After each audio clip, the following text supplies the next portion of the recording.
Hello friends, আজকে চলে এসেছি আমার মার হাতের আরেকটি সিক্রেট রেসিপি নিয়ে।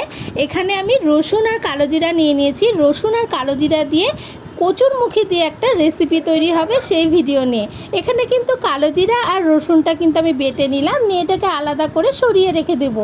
এদিকে কিন্তু আমার কচুরমুখী অনেকগুলো নিয়ে নিয়েছি, প্রায় হাফ কেজির মতো। এখন কিন্তু প্রচুর কচুরমুখী উঠেছে বাজারে। এই কচুরমুখীগুলো কিন্তু ভীষণই ফ্রেশ। এগুলোকে ভালোভাবে আমি ছুলে নেব, আর ভালোভাবে ছুলে নিয়ে আমি ছোট ছোট করে পিস করে লম্বা লম্বা করে কেটে নিব। আর এখানে যেহেতু হাফ কেজি কচুরমুখী আছে, কাটতেও কিন্তু প্রচুর সময় লাগে। আমি নিয়ে এগুলো কেটে নিলাম, চোচাগুলো আলাদা করে নিয়ে সমস্ত কচুরমুখীগুলো কেটে আমি এটাকে ভালো করে এখন ধুয়ে নেব। দেখতেই পাচ্ছ লম্বা লম্বা করে ছোট ছোট করে কেটে নিয়েছি, যাতে ভালো মতো সেদ্ধ হয়। এদিকে কড়াইয়ের মধ্যে আমি সর্ষের তেল, তেজপাতা, কাঁচা লঙ্কা দিয়ে দিলাম, দিয়ে একটু নাড়াচাড়া করে এর মধ্যে কিন্তু আমি কালো জিরা দিয়ে নেব, কালো জিরা ফোড়ন দিয়ে নেব।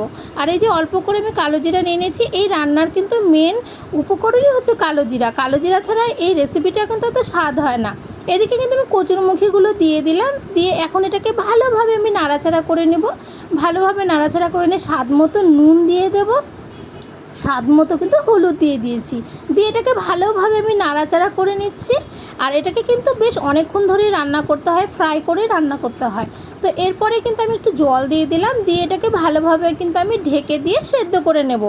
এটা ভালো মতো সেদ্ধ হয়ে যাওয়ার পরে জলটা যখন শুকিয়ে এসছে, তখন কিন্তু আবার আমরা এটাকে ভালোভাবে নাড়াচাড়া করে নেব। আর অবশ্যই লক্ষ্য করব কচুরমুখীগুলো সেদ্ধ হচ্ছে কি না, কারণ অনেক কচুরমুখী কিন্তু সেদ্ধ হয় না। যার জন্য কচুরমুখীগুলোকে কিন্তু আমি ছোট ছোট লম্বা করে কেটে নিয়েছি। দেখো অনেকটা কচুরমুখীটা সেদ্ধ হয়ে এসছে, অনেকটা ফ্রাই করে নিয়েছি। তারপরে কিন্তু বেটে রাখা রসুন আর কালো জিরা বাটাটা আমি দিয়ে দিলাম, দিয়ে এটাকে ভালোভাবে একটু নাড়াচাড়া করে এটাকে কিন্তু আবার কিন্তু আমি ঢেকে দেবো। এটা ঢেকে ঢেকে রান্না করলে খুব সুন্দর হয়, আর খুব নরম হয়, খুব সফট হয় কচুরমুখীগুলো। তারপরে দেখো অনেকটা হয়ে এসছে, আমি একটু চেক করে নিচ্ছি হাতা দিয়ে যে এটা ঠিকঠাক হয়েছে কি না। এরপরে কিন্তু আমি নামিয়ে নিলাম কচুরমুখীর রেসিপিটা। আশা করি তোমাদের প্রত্যেকেরই এই রেসিপিটা ভালো লাগবে। ভালো লাগলে একটা লাইক